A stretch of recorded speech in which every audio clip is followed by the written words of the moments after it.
Alrighty guys, I'm planning on doing more short videos.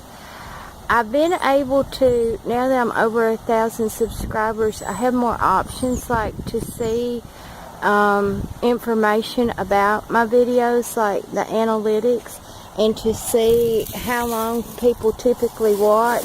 And people typically watch 3 minutes, and I would say that's about right, because that's about how long I watch.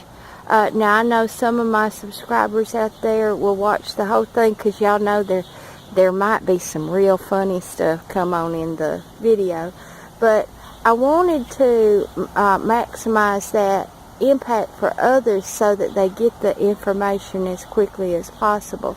That's how I am. I want my information, I want it now. So I want to talk to you about, okay, last night, May the 18th, was the full moon. Where's that today?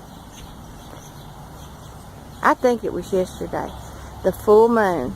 Now, I'm not going to talk too much about lunar phases right now, or the impact of the moon on harvesting.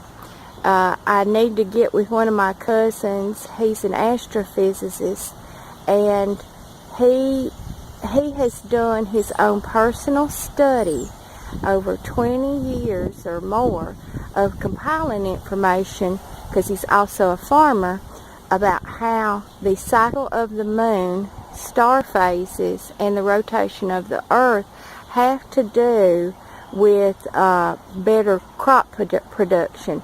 And farmers used to know this. They knew it like the back of their hand. That's why you had the farmers' almanacs. And explains, and you know, farmer's almanac is like some kind of code. You have to really understand what all of this stuff means. And this isn't any kind of mystical stuff. This is stuff that God put here for us so that we understood how to maximize our plants and our production and our living. So the one thing that I wanted to tell y'all is that the 18th of May, the full moon, would have been, the week leading up to it, the peak time to pull leaves. Now, I pull leaves all the time, so it didn't affect me at all. But the peak time to pull leaves, because what that is, just like the moon pulls on the waves, the water, and you have high tide, think of that in terms of your plants, because you're going to want the pull of fluids, and that is what that goes to, is the pulling of fluids. There's many plants that you shouldn't harvest that have to do with sap concentration until it is the week before the full moon. Now, this is just a concentrating effect.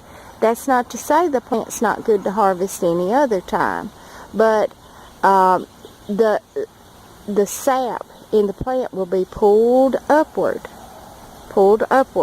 So you're going to get a higher concentration of the sap during the week prior to the full moon. Now, today, the day after,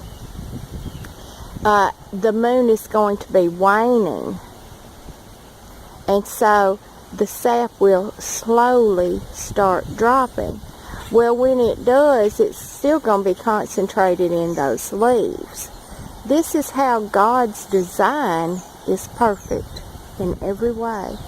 It's because even as that flow in that plant, you get to the best part of the plant when you know to gather it, and then it's still there the rest of the time.